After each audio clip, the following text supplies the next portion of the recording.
하나님께 감사를 드립니다. 진정한 승리와 그리고 참된 축복이 어디에 있는지 발견하는 시간 되기를 소망합니다. 복된 날입니다.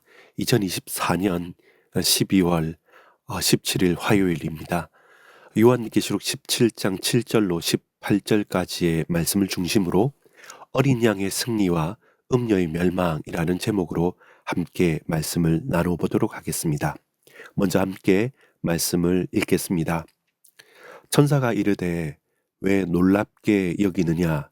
내가 여자와 그가 탄 7머리와 10뿔 가진 짐승의 비밀을 네게 이르리라.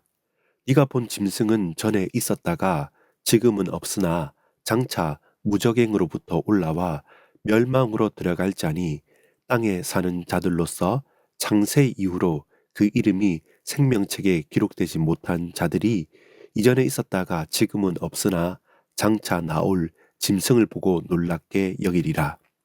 지혜 있는 뜻이 여기 있으니 그 7머리는 여자가 앉은 7산이요 또 7왕이라.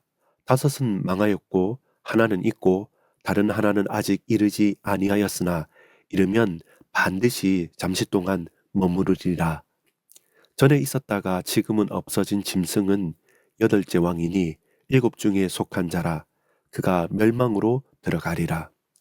네가 보던 10뿔은 10왕이니 아직 나라를 얻지 못하였으나 다만 짐승과 더불어 임금처럼 한동안 권세를 받으리라.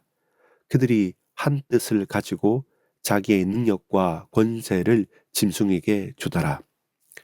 그들이 어린 양과 더불어 싸우려니와 어린 양은 만주의 주시오 만왕의 왕이심으로 그들을 이기실 터이요 또 그와 함께 있는 자들 곧 부르심을 받고 택하심을 받은 진실한 자들도 이기리로다. 또 천사가 내게 말하되 네가 본 바 음녀가 앉아 있는 물은 백성과 무리와 열국과 방언들이니라. 네가 본 바 이 10뿔과 짐승은 음녀를 미워하여 망하게 하고 벌거벗게 하고 그의 살을 먹고 불로 아주 사르리라. 이는 하나님이 자기 뜻대로 할 마음을 그들에게 주사 한 뜻을 이루게 하시고 그들의 나라를 그 짐승에게 주게 하시되 하나님의 말씀이 응하기까지 하심이라. 또 네가 본 그 여자는 땅의 왕들을 다스리는 큰 성이라 하더라. 아멘. 오늘 제목은 어린 양의 승리와 음녀의 멸망이라는 말씀을 중심으로 17장 14절을 요절로 봤습니다. 본문을 한번 관찰해 보면 이렇습니다. 본문은 요한계시록의 마지막 부분 17장부터 22장까지의 문을 여는 장면입니다. 큰 성 바벨론으로 지칭되는 음녀에게 내릴 심판으로 결국 멸망한다는 내용입니다. 세상의 권력을 향한 최후 심판에 대한 경고입니다. 실제로는 하나님을 모르는 백성들, 하나님을 모르는 자들이 16장까지 보면 더 큰 환난과 고통을 당하지만 그럼에도 그들은 깨닫지 못하고 그 환난과 공고와 멸망 속에 빠져 있다고 합니다. 이제는 믿는 당신의 백성들과 또 이 세상의 권력을 진 그 세력들 간의 최후의 싸움, 영적 싸움에 대한 말씀이고 세상의 권력이 한계가 있다는 것을 분명히 말씀합니다. 17장 전반부의 1절에서 6절에 이어서 오늘 본문인 후반부 7절에서 18절은 악이라는 것, 아주 악한 죄악의 세력들은 왔다 갔다 하는 것이죠. 유동적이라는 것과 그리고 그것은 영원할 것 같지만 결코 영원하지 않다는 임시적이라는 사실에 대한 악의 특징을 말합니다. 악은 너무나도 강력하죠. 근데 그게 진리는 아니기 때문에 언제든지 왔다 갔다 하는 겁니다. 그래서 거기에 겁먹을 필요가 없는 것이고 영원한 진리가 아니라 영원한 하나님의 나라가 아니라 잠시 있는 강력한 제국이기 때문에 그들과 버타거나 거기에 굴복하지 말라는 말씀입니다. 강력한 권세를 가진 악, 당시의 로마, 그리고 로마의 제국, 그리고 그 열왕들과 통치자들이 권력을 취하기 위해서 유혹하는 음료죠. 타락하고 사람을 유혹함으로 우상 숭배하게 만드는 상황을 그대로 드러냅니다. 로마의 통치가 그러했고 그 당시 로마 제국의 법칙이 그랬습니다. 모든 길은 로마로 통하지만 그의 군사력과 그들의 법률과 강력한 것들이 있지만 동시에 그 길을 통해서 죄악과 타락과 황제 숭배와 우상 숭배가 급속도로 진행되는 것이죠. 자, 그래서 그들이 권력을 얻기 위해서는 사람들을 유혹했습니다. 또한 그들은 그 권력을 유지하기 위해서 믿는 자들, 성도들을 핍박합니다. 그러나 그것이 영원할 수 있었을까요? 아니요. 결코 영원할 수 없었음을 말씀은 드러내고 있습니다.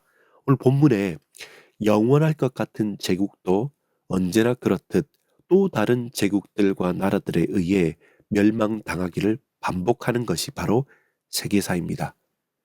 본문에 보면 그 어, 여러 나라들이 바뀐다고 했죠. 또한 그 음료도 나중에는 그 짐승에게 먹힌다고 했죠. 악은 또 다른 악으로 계속 점철되게 되는 것입니다.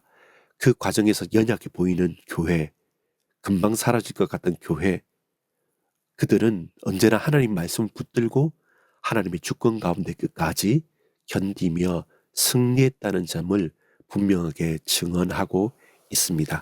본문을 조금 더 구체적으로 나눠보겠습니다. 7절부터 13절까지 권세를 가진 짐승들도 결국 멸망합니다. 권세를 가진 짐승들도 결국 멸망합니다. 11절 보면 전에 있었다가 지금은 없어진 짐승은 또 떻게 말합니까? 또 다음에 그리고 그가 멸망으로 들어가겠다. 무슨 말입니까? 왔다 갔다 한다는 것입니다. 생명책에 기록되지 못한 자들, 땅에 사는 자들은 짐승과 음료를 보고 놀랐을 겁니다. 그리고 그 강력한 권세 앞에, 힘 앞에 주눅이 들거나 압도당할 것은 자명합니다.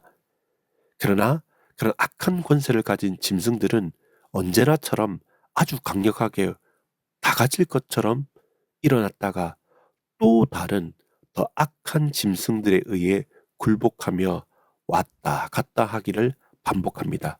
악의 특징은 언제나 유동적입니다. 진리가 아니기 때문에 심지가 견고하고 굳게 지키는 것이 아니라 여기에 붙었다 저기에 붙었다 하면서 언제나 왔다 갔다 하는 것입니다. 저와 여러분이 거기에 마음을 졸이거나 부안해동할 이유가 없습니다. 그러하기에 악한 이들을 결코 두려워하지는 맙시다.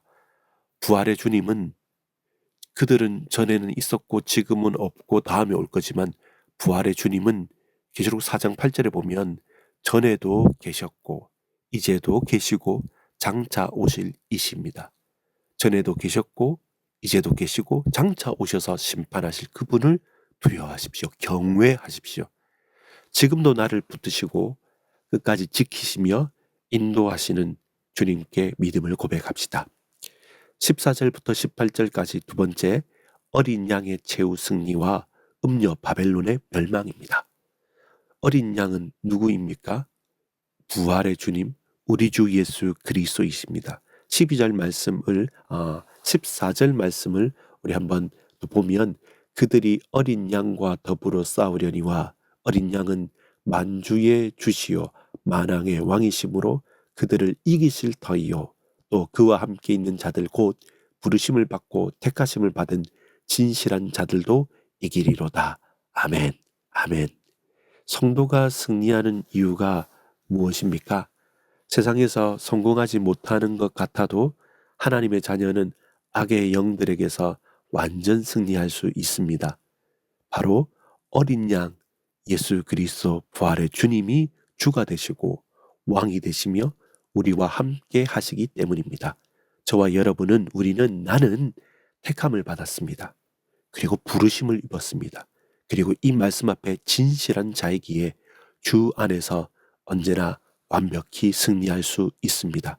결국 음녀 바벨론은 그가 타고 있던 짐승, 바다에서 일어났던 짐승에게 의해 죽임을 당합니다. 영원할 것 같아도 잠시 휘두른 칼에 스스로 죽임을 당하게 되는 것입니다. 악은 또 다른 악에 굴복을 당할 뿐입니다. 만왕의 왕 대신 그리스도 앞에 과연 높아질 어떤 피조물이 존재할 수 있습니까? 결단코 그리할 수 없습니다. 누구입니까? 우리는 주의 택함을 받은 자들이요 그의 부르심을 입은 자들이며 말씀 앞에 진실한 자들이기에 그리스도 안에서 어린 양과 함께 승리합니다.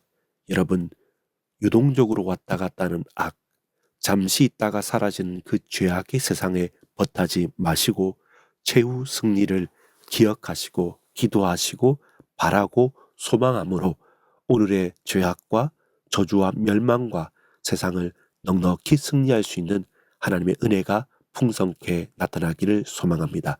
기도하겠습니다. 대단하고 화려하고 치명적인 유혹인 세상의 권세와 그 자랑인 큰 성 바벨론, 짐승을 탄 음녀와 같은 악한 권세자들의 결국은 왔다 갔다 하다가 잠시 힘을 쓰다가 결국 완전히 멸망을 당합니다. 진리로 행하여 깨어서 영원한 하나님 나라를 사모하는 택함을 받고 부르심을 입은 진실한 자가 되게 하옵소서. 예수 그리스도의 이름으로 간절히 기도합니다. 아멘.